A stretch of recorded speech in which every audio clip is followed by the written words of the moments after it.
Il y a une réalité qui nous a frappés à Montréal et au Québec depuis quelques années. C'est la réalité de l'itinérance. Il y a des tentes un peu partout. Il y a des campements.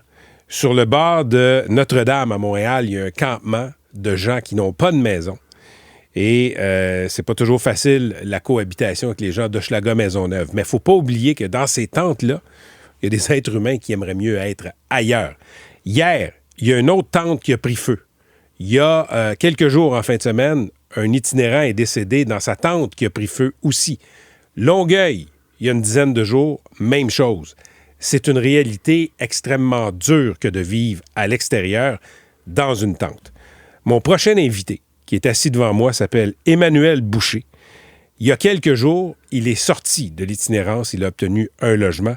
Je lui ai parlé à quelques reprises ces dernières semaines pour des chroniques dans la presse. Et c'est pour ça que je vais l'appeler Manu. Manu, bonjour. Bon matin. Manu, quand on parle d'itinérance, c'est souvent des intervenants qui viennent, qui ont le cœur sur la main, qui ont le cœur à bonne place, qui nous racontent la réalité. Tu as vécu 5 ans dans la rue à Montréal, après avoir perdu ton logement à Marieville en 2020. C'est quoi vivre dans la rue à Montréal? La survie, ma foi. C'est pas tant de la vie, t'essaies de survivre avant tout. Puis comment je dirais? C'est du jugement, c'est du regard, c'est de la c'est tout sauf t'aider. Fait que c'est ça. Tu startes le matin, puis tu campes, ma foi. Tes journées partent là, puis après ça, ben cours, fais tout ce que tu peux pour réussir à bouffer, te laver, n'importe quoi. That's it. T'avais un logement avec des colocs à Marieville, en Montérégie. Un des colocs sniffait l'argent que vous lui donniez. T'es ramassé dans la rue, t'es arrivé à Montréal. C'était pas ton premier épisode d'itinérance. À 18 ans, t'avais été itinérant. Qu'est-ce qui s'était passé? Ben, j'ai eu la chance d'avoir 18 ans, ma foi. Qu'est-ce que tu veux dire par là? De te rendre à 18 ans? Ben oui, mais non, mais les gens de la DPJ me comprendront, ceux qui ont passé là. Je veux dire, à 18, tu gagnes un sac noir puis un coin de rue. On te met dehors. C'est ça. Jugement dit jusqu'à 18 ans. Fait que voilà, c'est fait. Fait que je suis tombé dans la rue à ce moment-là. C'est ça. T'as vécu combien de temps dans la rue à 18 ans? Quelques mois. J'ai été chanceux. Peut-être 4 mois. C'est un copain, d'ailleurs, Ouais. Gravel, Okay. qui m'a... c'est chez eux, chez ses parents à l'époque, là, que j'ai fini par pouvoir me replacer et retrouver quelque chose. Mais ouais. C'était quoi la différence dans la rue quand t'avais 18 ans avec les 5 dernières années? C'était pas le même monde. C'était pas la même... on se tenait, pour commencer. Je veux dire, il y avait de l'entraide, il y avait et déjà, le mot d'ordre, je trouve le général, c'était pas de tasse-toi puis va-t'en à Blue Bonnet, tout ce qu'on ne verra pas. T'sais. Il y avait vraiment tu sais, personne couche dehors. Il y avait je sais pas comment dire, là, mais tu sais, le monde nous laissait pas là. Il y avait de l'aide. C'était pas on t'arrose l'été parce que tu dors sur mon perron. T'sais. Il y avait quelque chose. Il y avait des places à l'époque aussi. Il y avait moins de monde. Il y avait moins de monde. Il y avait moins de monde. Donc, les ressources qui s'occupaient du monde n'étaient pas débordées comme aujourd'hui. Voilà. Effectivement. Et c'était des itinérants. C'était pas nécessairement tout le reste. Des problèmes de santé mentale, Voilà, de consommation, santé mentale, etc. l'immigration, je veux dire, les logements, ça a triplé. Là. Fait que c'est tout le monde qui est touché à cette heure. Manu, les gens qui nous écoutent, là, voient les campements. Il y en a dans des parcs. Il y en a dans des places publiques. Il y en a sur le bord de Notre-Dame où tu étais. On passe à côté, on voit les campements, mais on ne sait pas c'est quoi vivre dans un campement, dans une tente. Explique c'était quoi ton quotidien dans les dernières semaines. Ben, la dernière semaine, tu vois, le soleil se lève, là, fait que il y a en même temps, je le disais la semaine passée, il y a un givre dégueulasse qui se pose pas dehors, mais en dedans.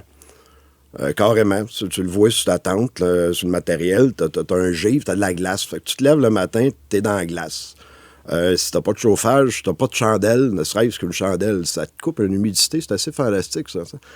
Ben, tu te lèves direct, tout de suite, humidité, frette. Et Notre-Dame, on l'oublie, mais l'autre bord, c'est le port et il y a un fleuve. C'est froid. c'est fret.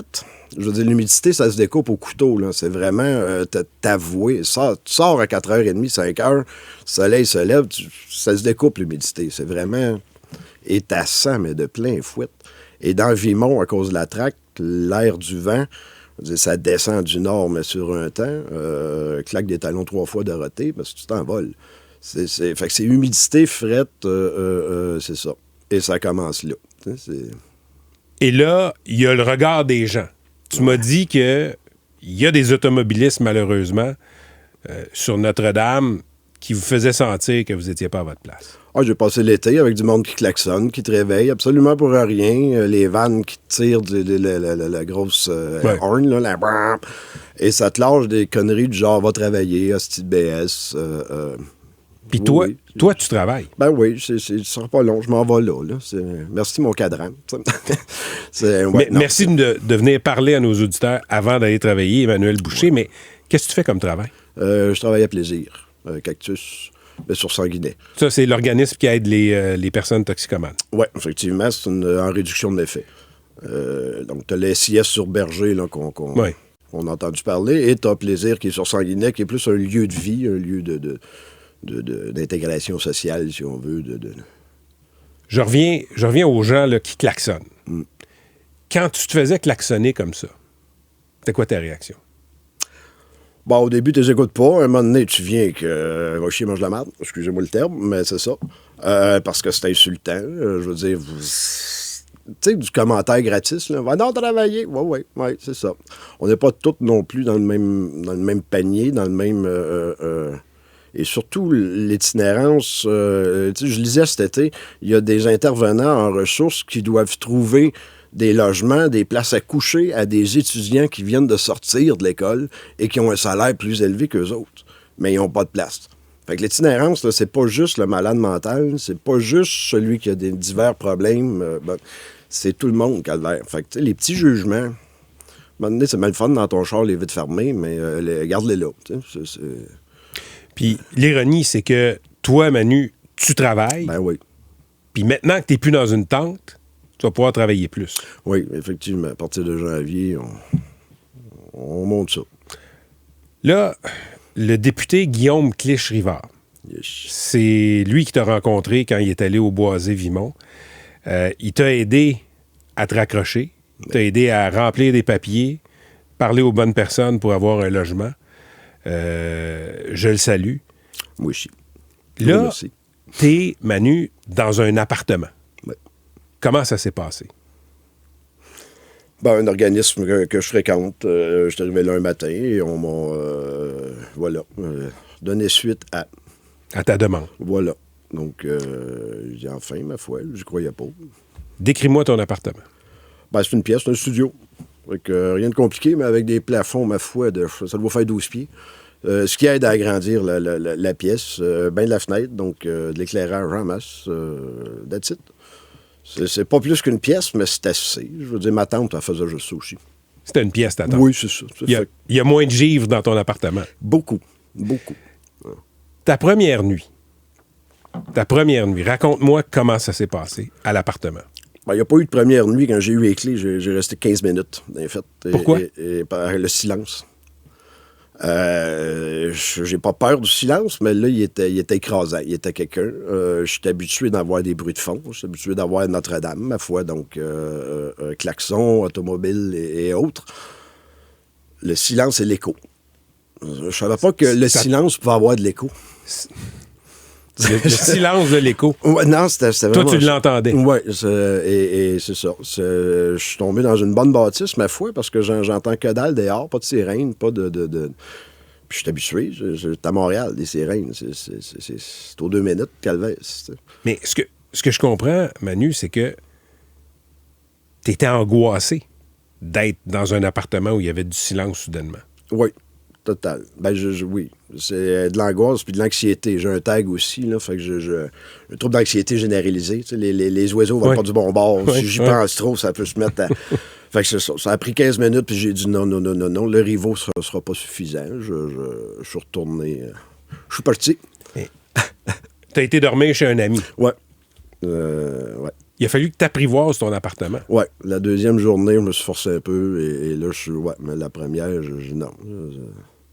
Et là, encore, je te dirais, je sais pas trop quoi faire là. Massir pour regarder la TV, ça fait longtemps que je fais plus ça. Déjà, massir au chaud, ça fait longtemps que je fais plus ça. Dans la journée, je le disais, on se lève le matin, puis ça part. Je veux dire, c'est soit que tu restes dans le fret, soit que tu vas à Bonneau, soit que tu te trouves une place pour manger puis te réchauffer, au moins te faire un café. Moi, je faisais mon feu, je le faisais mon café quand même. Oui.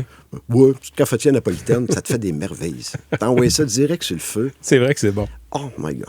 Mais là, il y a des gens qui m'écrivent et qui disent, mais pourquoi il n'allait pas dans un refuge? L'accueil Bonneau, Old Brewery, pourquoi tu n'allais pas dans un refuge?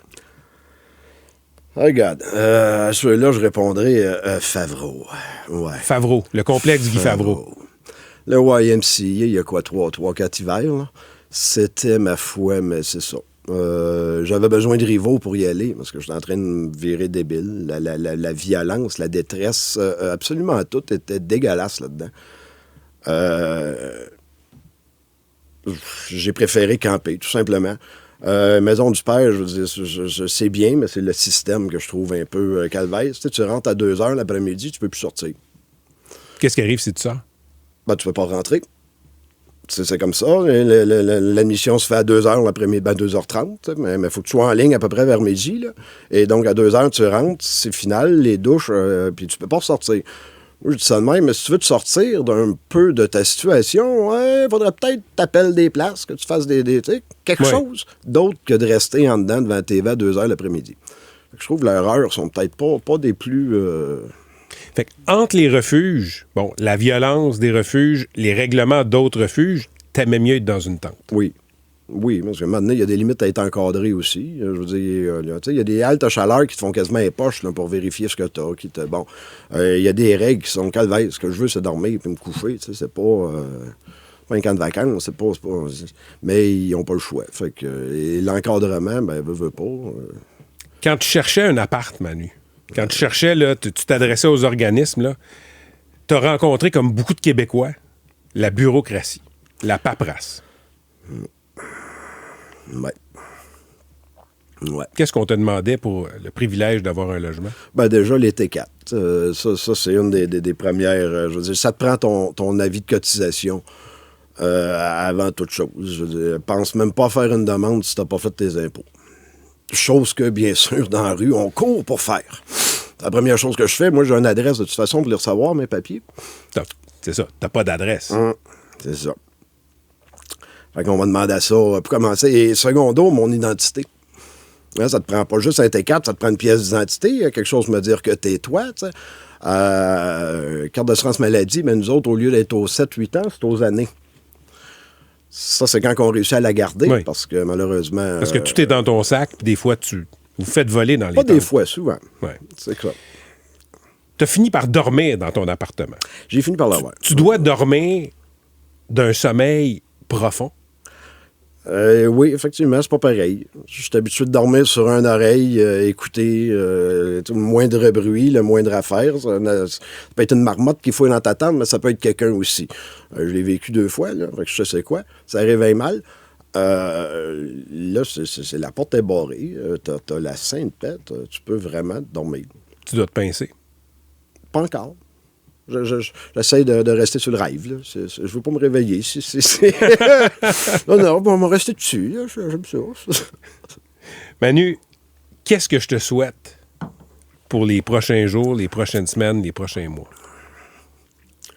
Je disais, moi, pas tant écoute, je veux dire, moi, j'ai la chance, je m'en ai sorti. Moi, c'est à tous les autres que je le souhaite.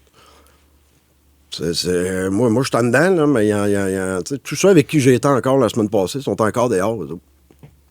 Moi, c'est à eux autres que je pense. Je veux dire, j'en ai un la semaine passée qui a passé au feu. Moi, Marco, on va faire une semaine.